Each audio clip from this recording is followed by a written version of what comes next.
A murder convict at the Shimo la Tewa maximum prison claims when he killed his 2 young children, he was insane.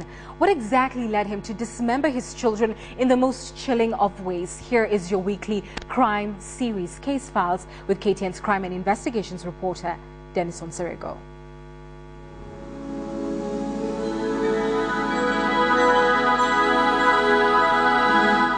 19 years ago, when he butchered his 2 children, he says he was a sick man.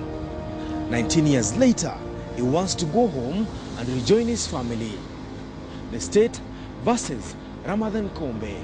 This is Case Files. Sikupenda kwangu. Kwa hivyo hata kila kiumbe binadamu yote ambacho ni kiumbe cha Mwenyezi Mungu lazima kitaonja mauti.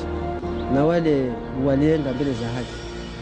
When Ramadhan Kombe walked into Shimo la Tewa maximum prison, the prison facility was a crowded, filthy and among the most dangerous penal institutions in the coastal town of Mombasa. Fast forward 19 years on, the correctional facility has become home to a man with a past that has walked with him as he approaches almost a decade behind bars. Before becoming a permanent guest of the state, Ramadhan Kombe was a happily married man to Maria Kadzo. The couple were blessed with 2 children, 3-year-old Riziki Ramadan and 4-year-old Juma Ramadan. The 2 of the time resided at Mnangononi village in Mariakani location in Kilifi County. On the 31st of July 1993, Ramadan suggested to his wife that it could be a good idea if they went visiting her parents. 3 days later, Ramadan returned to Mombasa, leaving behind his lovely daughter Riziki Ramadan and son Juma Ramadan. Ramadan told Case Files he cannot remember what happened when he returned back from Mombasa to visit his children and wife. Ni mareli yalinipanda kwa kichwa. Nikaingia kama wazimu. Ikabidi sasa nimechafuka, si binadamu tena, ni kama mnyama. Lakini baada ya hayo yote nililetwa, nikarekebishwa na nikatibiwa na nikapona. Na nikarudi hali ya kisawa. Wakati hayo yakitendeka, ulikuwa unajijua? Ni unakumbuka nini unakumbuka? Mimi siwezi kukumbuka jambo lolote isipokuwa nimesoma katika, manake watu wa mada wanapewa ile kibali. Unasoma pale na watu wako wanakuja pia na kueleza. Wale watu walikuwa wakija ndio walikuwa wanaeleza mimi nimefanya hivi na hivi, hasa daktari. Wewe ulifanya hivi na hivi na hivi. Mimi au ukitaka kumfahamu watu wako wakija na kumfahamu ulifanya kitendo gani? Mimi sikuelewa na hakuna mwenye kupenda jambo kama hilo. Ama hata wewe uweze kupata shamba kama hilo upande mimea alafu rudi tena ukatekate mimea. Utakuwa unakata sababu nini? Ramadan claims he recalls playing with his 2 children as the wife was busy preparing a small meal.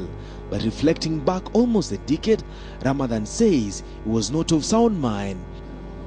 Hao watu walikuwa wananiambia kuna wale watoto wako waliwakatakata mapanga. Sasa hata dakika hii walikufa wote. Nasikia. Mimi sikupata la kuwajibu, zuri baya nilinyamaza. Sababu hata ni mtu kama huyo amekueleza na mimi utamjibu nini? Just like his fellow inmates who have been accused of killing their family members, Ramadan says a gap in memory has always existed between the time he killed his 2 children and the time he was arrested. But those who witnessed the killing paint Ramadan as a man who had time, the motive and will to take the lives of his 2 young children in the most gruesome manner. On the morning of the 31st of July 1993, Maria Kadzo, the wife of Ramadhan Kombe, noticed something unusual with her husband when he arrived back from Mombasa. Maria Kadzo, the wife of Ramadhan Kombe, noticed something unusual with her husband when he arrived back from Mombasa. Ramadan was carrying a machete which he wanted to sell at 50 shillings to a willing buyer. Ramadan did ask the wife to inquire from her neighbors if they were willing to buy the panga. A neighbor volunteered to purchase it, but according to Ramadan's wife, Ramadan changed his mind about selling the machete. It was at this point when Ramadan turned on his youngsters. The very machete he wanted to sell, he used it on his 2 innocent children. Ramadan found his 2 children in the house and asked them to step out. He then asked them to kneel down with their backs facing a man they had fondly referred to as Dad. Ramadan raised the machete shoulder high, brought it down with such force, first on his daughter Riziki, then turned the same on his son. In a few seconds, the cries of the youngsters were silenced by the machete. His two children were no more. A neighbor rushing to their rescue was not so lucky. He was seriously injured by Ramadhan Kombe as he fled the village. Alisema wakati kitendo kitendeka nilijaribu kutetea, lakini huyu alikuwa kama nyati na alikuwa na silaha, kwa hivyo sikuweza nguvu za kutetea zaidi. Ulimjeruhi pia yeye? Alisema ulimjeruhi? Ndivyo. Alisema nilimjeruhi kidogo. Na hakuweza kunizuia kwa sababu nilikuwa nimegeuka mtu wa hali ambaye si mtu mzuri. Si mtu ambaye unaweza kumfuata karibu katetea. Hivyo nitafanya nini sasa? Ramadhan was arrested, charged with the murder of his two children. 19 years on, Ramadhan says, yes, he killed his two youngsters, but he cannot remember what drove him to commit such a heinous crime. Kwa hivyo ni kumshukuru Mwenyezi Mungu. Mwenyezi Mungu alichukua viumbe vyake. Hata mimi kuiko siku moja pia atanichukua. In a statement, Commission overseas ruled in part, in the circumstances, I do find he committed the act charged, but there is a possibility that he was not in a position to know what he was doing. I therefore order that he shall be kept in custody and his case shall be reported to the President. In mitigation, Ramadhan told the court, when this act happened, I did not know about it. I was receiving treatment. I was then told I had killed. That is why I am in prison. I was sick. I do not recall what happened before I was arrested.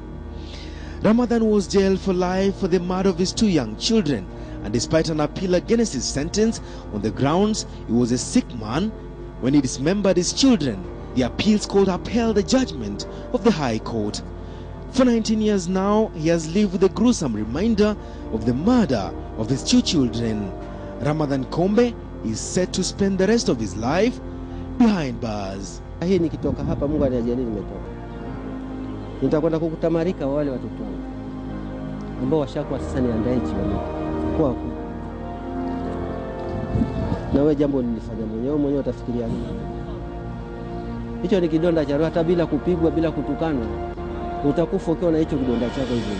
Next on Casefiles, they conspired to kill a family member because of money. A story of a daughter and mother now in jail. Dennis Onsarigo for Casefiles.